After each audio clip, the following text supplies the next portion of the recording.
Welcome to the InfoMullet YouTube channel. If you enjoy this content, please like or share. And if you'd like to support the InfoMullet by becoming a mulleteer, visit us on Patreon. We appreciate your support. Talking about data and what you shared, Tim, this is very insightful and helpful. And yeah, I'm gonna pick up from where you started, if you don't mind. So I'll be sharing my screen. Go ahead. Go ahead and so I'll go ahead and do you see my screen? I see it now. Okay, so you see the chart in the back on that screen. This is Tim's chart. Are you saying that's me surrounded by all this data? Yeah, but you're doing a good job interpreting this data, not like this gentleman who's surrounded by those piles of charts. I mean, not necessarily on paper. They're on our phones or tablets or our screens. And, you know, somebody is asking him that he has to do something. He has to come up with a solution or an action. And he's just staring at them. And this is somehow a situation. So I'd like to thank you for what you're doing. Bringing all those charts and doing all these interpretation, because that's pretty much the question of, in order to know what to do with the data, we need to understand why they behave the way they do. They're acting or they're representing a phenomenon. And that brings us to the talk about dynamic behavior that we will use to explain what's happening with the pandemic. So to begin with, what is a dynamic behavior? It's a phenomena that changes over time. Something that changes over time that, I mean, I'm not gonna repeat the charts you explained with the x-axis of number of cases and the y-axis of time, but something like this is what we call a dynamic phenomena. These are different charts, and this is partly what you showed about the US in terms of the daily cases. And we've heard about all the terms: exponential growth, reaching the peak, declining cases, flattening the curve, and, you know, most recently also the second wave. Those are terms that we typically hear in the news or the minute we look at those charts. For example, that's the growth part of this particular chart, where cases are increasing over time, or there is a decline in the number of cases over time, or sometimes oscillations, which sometimes attributed to a certain phenomena like weekends or whatever, depending on the time scale or the averaging that is used. But these are all dynamic phenomena that's happening over time. And to understand what causes them to happen or to act the way they do, we will use the COVID as our story to bring us to the understanding of the underlying structure of that. So our story goes, and I think that's very familiar. COVID-19 story started with a case. If you see down the bottom here in the chart, you see a case of COVID started. More cases came from different locations, which increases the infectious population. I'm going to explain what that is, but we can just see that it increased from 1 to 10 over a period of time. We call this pipe a flow, and we call this box a stock. So these cases were collected here or, you know, gathered. Definitely when they are in a certain place, they live in a community, this makes the community a susceptible population, or people who are susceptible to be infected by those. But since they're separate, nothing is happening, the numbers are the same. However, the link between the two, if they start mixing, is what we call is the infection rate, when cases of people who are susceptible will become infectious. And that takes us to something that we know or we have seen at this curve, which looked like, I mean, we're not seeing here, it looks like a zero here, but it's not a zero. It's actually a number that has increased from, but we only can observe it when it starts shooting up. I mean, this is exaggerated here just for the sake of presenting, the model is showing it to you here.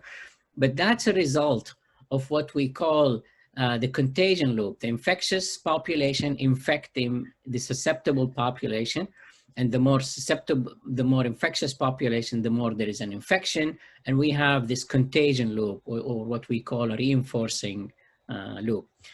The question comes, will this growth continue forever?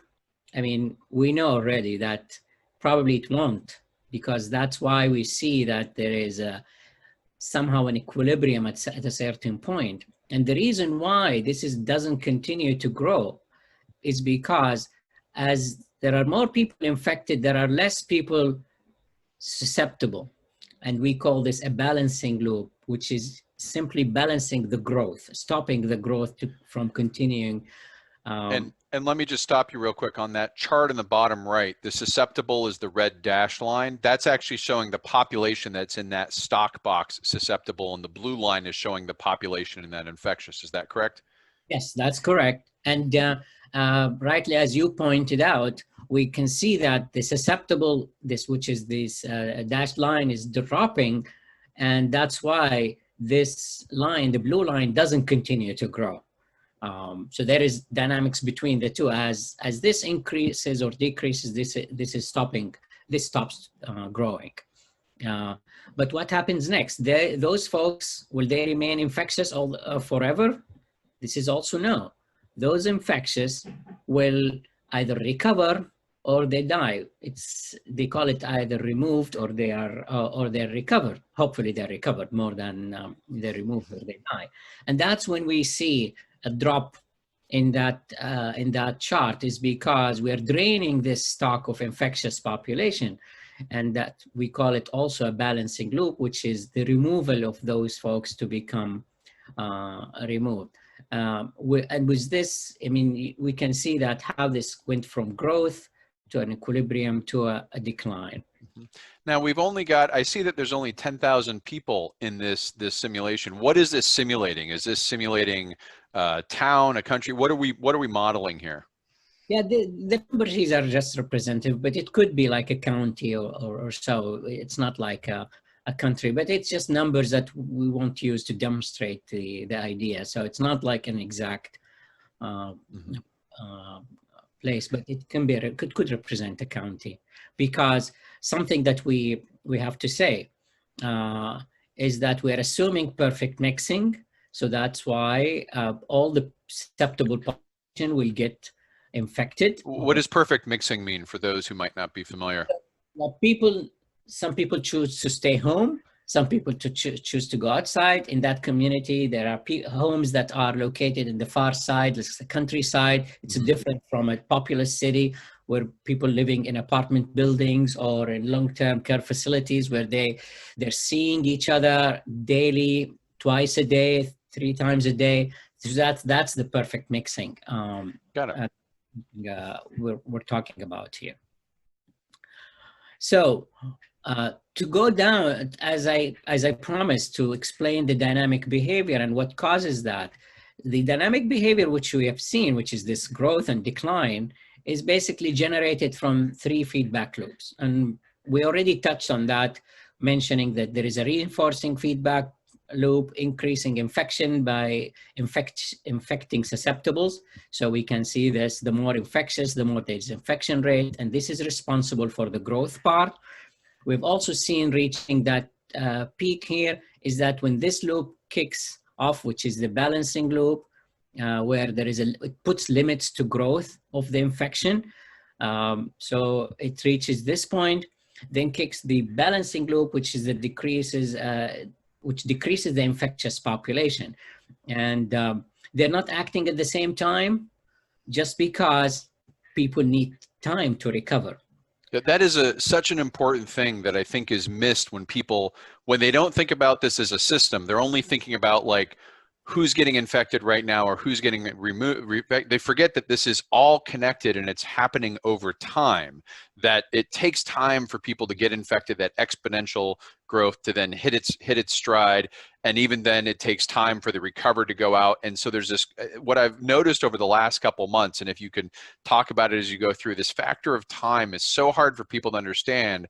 And what I like about this model is it shows really this left to right. We start at susceptible, we go to removed, and there's time through that. It takes time and what's going to happen over time. So I really like this view.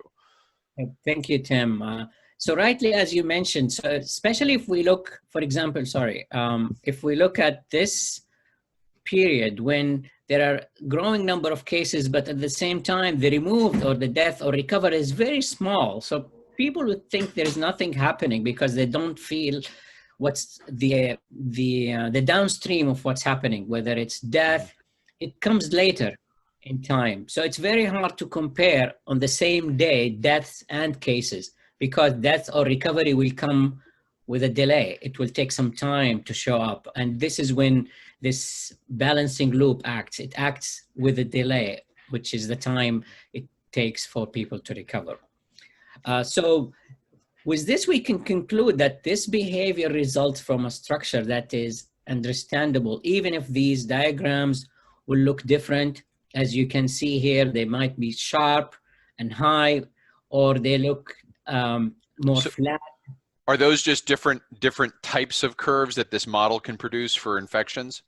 Yes, and we're going to talk about them more in detail, or demo them when we talk about the model. And as I said, this is a simple susceptible, infected, removed SIR model, which is an epidemiological model that was developed in the beginning of the 20th century. So, but we're using this method of simulating that model for you. So that's based on the literature. It's not something that I made up. So this seems like you mentioned it's a simple model. This seems like a really simple model. How would I use this to be a good, to understand? Is it if I'm a health county expert and I'm trying to plan for my hospital capacity, or would I use something this simple? Can it get more complex? Oh yeah, sure. So yeah, not all models are created equal, and also we will not leave it at that. We will also say that all models serve different purposes. So the purpose from doing this model is to understand the dynamic behavior, how this phenomena happens, how it can start like a fire and how it is extinguished. So it's a model for understanding. It's not a policy model that shows up hospitals, different locations, geographical locations, or age groups or venues. It's just, as I mentioned, it assumes perfect mixing, but those susceptibles are always there. The infectious will always be there, and the removed will be always there. Could you add that detail if you wanted to? If you wanted to make this model, you want to have age demographics, different cohorts, have geographic segmentation. Could you build upon this model? Oh yeah, definitely. Yeah. We have a question, by the way. Lucas Hill, who is an epidemiologist or a lab scientist working on COVID, he asked, does this SIR model account for expiration of post-infection protection where people return to being in the susceptible population? I think, so that's a great question. What Lucas is asking for the folks watching is, the model shows a left to right. Everyone's susceptible, they all get infected, which is a little bit unrealistic, but it's a simple model, and then they all get removed because they're recovered or they've died. Lucas is asking if there's anything that represents in this simulation right now, the removed going back to susceptible, which is the key question when it comes to antibodies and T-cell immunities and all these things that we talk about, like how long am I going to be protected? I got COVID myself. I was in the hospital. I'm in the removed population because I'm recovered. But if my resistance drops, do I go back to being susceptible? Let's hold that till we get into the live model, and we might be able to simulate that to actually see what happens there. So we're going to hold that question for now. And again, if you have any questions throughout, please feel free to ask them, and I'll jump in with Raafat and get them answered. But go ahead, Raafat, if you want to continue here. Thank you for the question. And the first answer that this current model doesn't, but we can explore that further. And this is also called a compartmental model. Compartmental is that you see these groups, distinct groups, the susceptible, infectious, and removed population. There are different versions of such models. Some of them, as you, Tim, suggested, can be disaggregated by region and age groups, and some has variables or variables that are affected over time. So this means their values changes. So there are so many complexities that can be added, but the core model remains the same because it relies on that epidemiological model that everybody is basing their work on, which is this IR model. Well, let's dig in a little more on what components of this core model are. Let's break this core model apart and go a little deeper. Thanks for watching the video. Hope you enjoyed it. If you'd like to follow the InfoMullet, visit us on Facebook or Twitter. And if you'd like notifications when we post new video content, click on the red subscribe button below the video. If you've ever wanted to become a mulleteer and support the InfoMullet, visit us on Patreon. We appreciate the support.